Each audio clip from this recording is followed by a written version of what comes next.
اچھا، دوسرا سوال یہ ہے کہ آپ کے 28 نومبر 2008 کو آپ کا جو میثاق میں مضمون لکھا ہوا ہے، اس میں آپ نے فرمایا ہے کہ پاکستانی قوم دنیا کی منافق ترین قوم ہے۔ میرا سوال یہ ہے کہ آپ کی جو حدیث لکھی ہے اعمالکم اموالکم، اس کی روشنی میں کیا اللہ تعالیٰ اس منافق ترین قوم کو خلیفہ عطا کر دے گا؟ یہ میرا سوال ہے۔ دیکھیے، ایک ہے قومی سطح پر منافقت، ایک ہے کسی انڈیویجول کو منافق قرار دینا۔ اس میں زمین و آسمان کا فرق ہے، اور قوم کے اندر سب لوگ ایک جیسے نہیں ہوا کرتے۔ قوم کے بارے میں جب آپ بات کہتے ہیں تو بحیثیت مجموعی کہتے ہیں، ایک ایک انڈیویجول کے بارے میں نہیں ہوتا وہ۔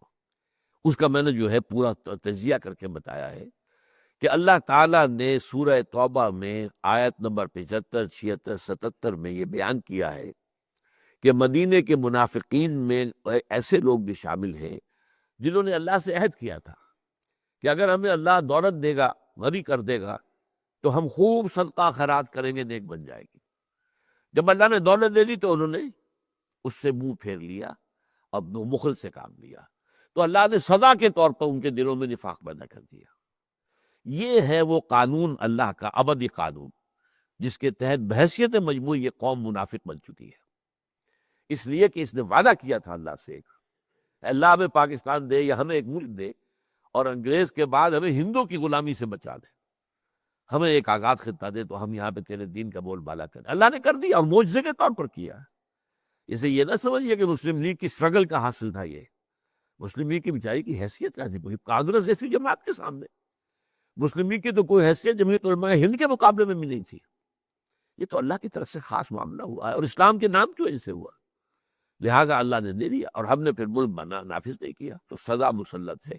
اب اس کا ثبوت کیا ہے کہ آپ جو حدیث میں آتا ہے کہ منافق کی 3 نشانیاں ہیں، بولے تو جھوٹ بولے، وعدہ کرے تو وعدہ خلافی کرے، اور امین بنا دیا جائے تو خیانت کرے۔ آپ کے ہاں جو جتنا بڑا ہے الا ماشاءاللہ اتنا ہی بڑا جھوٹا، جھوٹوں کے بادشاہ بیٹھے ہوئے۔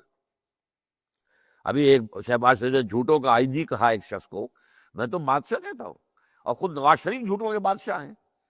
کتنے عرصے تک کہتے رہے میرا کوئی معاہدہ نہیں، کوئی معاہدہ نہیں، کوئی معاہدہ نہیں، وہ پھر بعد میں معاہدہ نکل آیا۔ اور جو ہمارا صدر ہے اس وقت، اور ویسے بھی جو جتنا بڑا اتنا بڑا وعدہ خلاف ہے، اور ہمارا صدر تو اس وقت وہ ہے، آپ اندازہ کیجئے، جمہوریہ اسلامیہ پاکستان کا جو کہتا ہے کہ وعدہ پورے کرنے کے لیے تھوڑے ہوتے ہیں، کوئی قرآن اور حدیث ہے؟ اور خیانت جو ہوئی ہے اس ملک کے اندر، اس کا تو کوئی جواب ہی نہیں ہے۔ Billions and billions and billions of dollars جو ہیں آپ کے، وہ باہر جا کر جمع کروا دیے گئے، اتنی خیانت ہوئی۔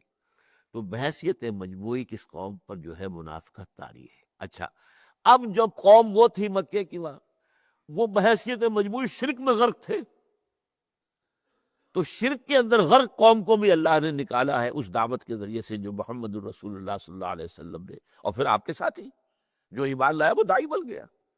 ابو بکر ایمان لائے، آتے ہی فوراً ایمان لانے کے بعد داعی بن گئے، کیونکہ حضرت ابو بکر کا تعلق تھا ایلیٹ طبقے سے، اونچے طبقے سے۔ حضور کا تعلق جو ہے اس ایلیٹ طبقے سے نہیں تھا۔ حضور تو پیدا ہوئے تو یتیم تھے، کوئی دولت تھی ہی نہیں، کوئی وراثت ملی ہی نہیں، مفلسی میں آپ کا بچپن گزرا ہے۔ آپ خود کہتے ہیں کہ میں قریش کی بھیڑ بکریاں چرایا کرتا تھا چند ٹکوں کے بس، قرارید کے بس۔ یہ آپ اس مشقت میں آپ کا جو ہے بچپنا گزرا ہے۔ پھر وہ اپنے چچا کی بدولت، اور اس کے بعد جو ہے اگر اللہ نے آسود دی ہے تو بیوی کی دولت کی وجہ سے وہ ہوئی ہے، لیکن یہ کہ آپ کے پاس اپنی دولت تو کوئی نہیں تھی، اور نہ کوئی عہدہ تھا بنو ہاشم کا یا قریش کا۔ حضرت ابو بکر کے پاس بہت بڑی دولت بھی تھی، بہت بڑے تاجر تھے، اور ایک بہت سینسیٹیو عہدہ ان کے پاس تھا۔ دیت کا فیصلہ وہ کرتے تھے کہ اگر کسی نے کسی کو قتل کر دیا ہے تو اس کا خون بہا کتنا ہوگا، یہ فیصلہ۔ اب آپ سمجھتے ہیں قبائلی زندگی میں موسٹ سینسیٹیو ایشو ہوتا ہے یہ قتل کا معاملہ، اور اس کا خون بہا طے کرے وہ، لہٰذا انہوں نے فوراً دعوت دی۔ تو عشرہ مبشرہ میں سے 6 افراد ہوئے جو حضرت ابو بکر کی دعوت سے ایمان لائے۔ تو اسی معاشرے کے اندر سے لوگ نکلیں گے اور اس منافقت کا پردہ چاک کریں گے، توبہ کریں گے، اپنی اصلاح کریں گے، اگر اللہ کو منظور ہے۔ اگر اللہ کو منظور نہیں ہے تو نہیں ہوگا، لیکن ہمیں کرتے رہنا ہے۔ اگر ہمیں عاقبت پر اگر یقین ہے کہ آخرت ہے، ریزریکشن ہے، حساب کتاب ہے، جواب دہی ہے، جنت ہے، دوزخ، ہمیں کرتے رہنا ہے۔